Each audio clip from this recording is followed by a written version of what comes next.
Jāsaka tā, ka es līdz šim esmu uzstājies arī iepriekšējās pārējās reizēs, un no šī viedokļa man vienmēr ir zināmas grūtības, jo izmantojot tāds klasisks piemērs, cits var teikt, ka es lietošu apmēram tādas teicienas kā Katons vecākais, kurš vienmēr stāstīja, ka Kartāga ir jānodedzina, vai izmantojot piemērs no latviešu literatūras, lai jūs neteiktu tā, kā Skalbe rakstīja savā pasakā, kā aizbrauc ziemeļmeitas lūkoties, ka jauki gan runāja pravietis ruņģis uz mata to pašu, ko pērnu un aizpērnu. Bet ir dažas lietas, kuras nākās atkārtot, un tāpēc, diemžēl, tiem, kas ir bijuši visas reizes, varbūt tas būs jau labi zināms, bet ir arī lietas, par kurām ir, un es teiktu, mēs nevarētu beigt atkārtot runāt visu laiku.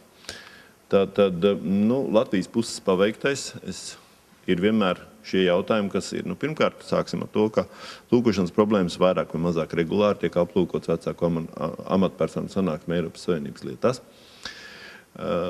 Gan saistībā ar konkrētām lietām, gan arī saistībā ar savulaik TTC, vēlāk pašlaik ar Valsts valodas centra darba plāniem. Ir bijuši iesniegt vairāk informatīvie ziņojumi, tie tiesa ir vairāk bijuši iepriekšējos gados par lūkošanas problēmām Eiropas Savienības institūcijās. Tur ir gan aplūkoti mutiskās, gan vairāk, protams, arī rakstiskās. Tāpat ir arī šajos dokumentos bijuši regulāri ārlietu ministrijas ziņojumi, informatīvi ziņojumi par to, ko darīt ar tiem. Tie gan tiesa pamatā neatiecās uz Eiropas Savienības dokumentiem, ar tām konvencijām un dažiem citiem Latvijas aizstošiem tiesību aktiem, kuru teksti joprojām nav pieejami latviešu valodā. Tie pārsvarā ir tādas konvencijas, kurām Latvija ir pievienojusies 90. gadu sākumā. Jāsaka tā, ka ministrija eksperti aktīvi piedalās tulkojuma precizēšanā, terminoloģijas saskaņošanā, bet šeit gribētu uzreiz teikt vienu problēmu, kā bieži vien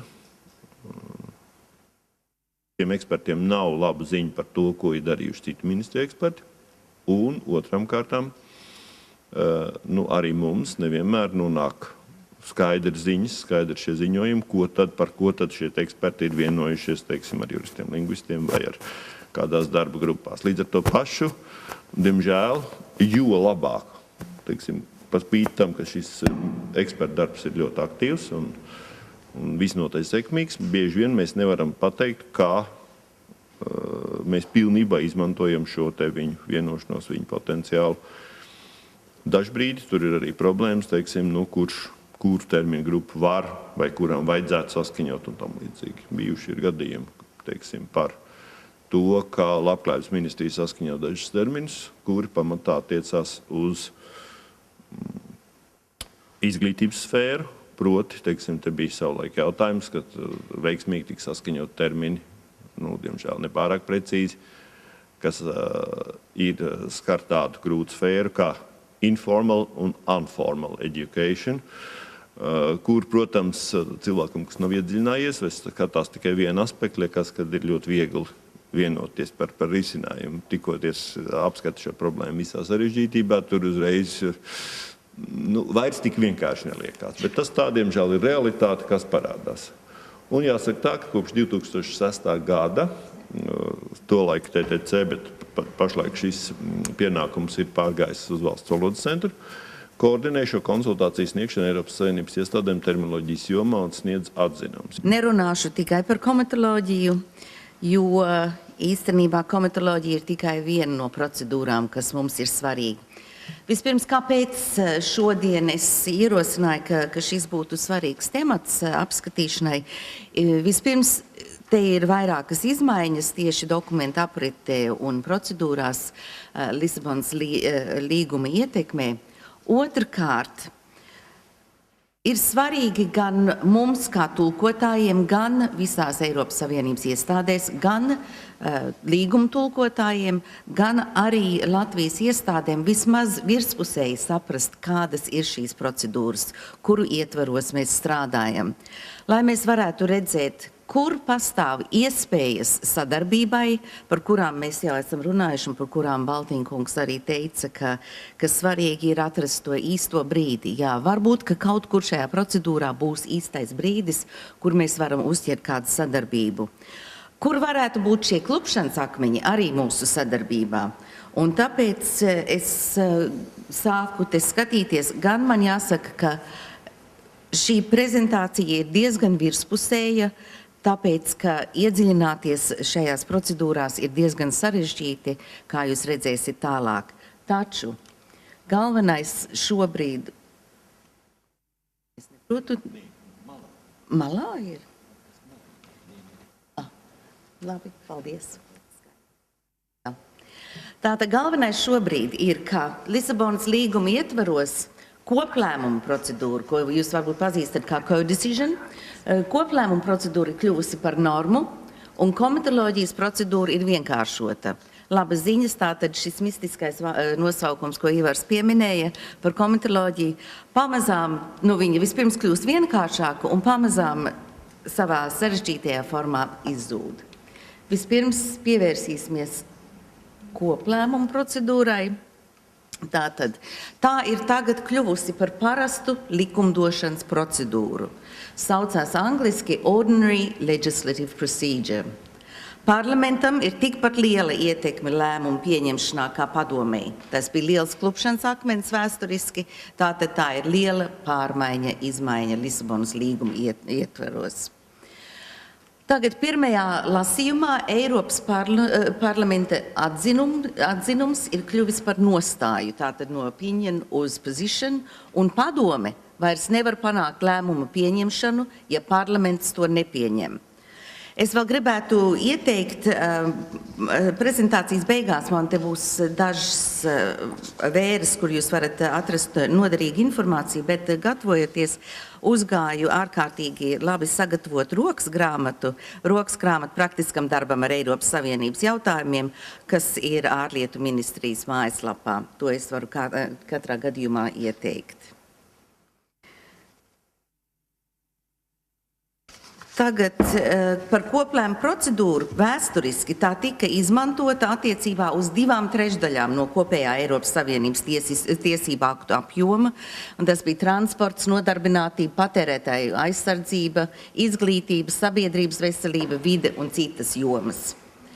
Tagad Lisabonas līgums būtiski palielina jomu skaitu, attiecinot to arī uz iekšlietu un tieslietu jautājumiem, lauksaimniecības un zivsaimniecības politiku, Eiropas zinātniskās izpētes telpu, finanšu regulu un citu. Un, kā es minēju, ir kļuvusi par svarīgāko procedūru likumdošanas praksē, par normu. Tagad tieši procedūras izmaiņās ir tas, ka nacionālo parlamentu loma ir palielināta. Tātad tādā ziņā mūsu Latvijas loma ir lielāka tieši šīs procedūras ietvaros. Nacionāliem parlamentiem nosūta dokumentus tajā pašā laikā, kad tos nosūta padomei un Eiropas parlamentam. Manuprāt, būtiska maiņa. Vispār nacionālie parlamenti saņem komisijas priekšlikumus, dalību valstu un Eiropas parlamenta ierosinājumus, tiesas pieprasījumus, Eiropas centrālās bankas rekomendācijas un Eiropas investīcijas bankas pieprasījumus.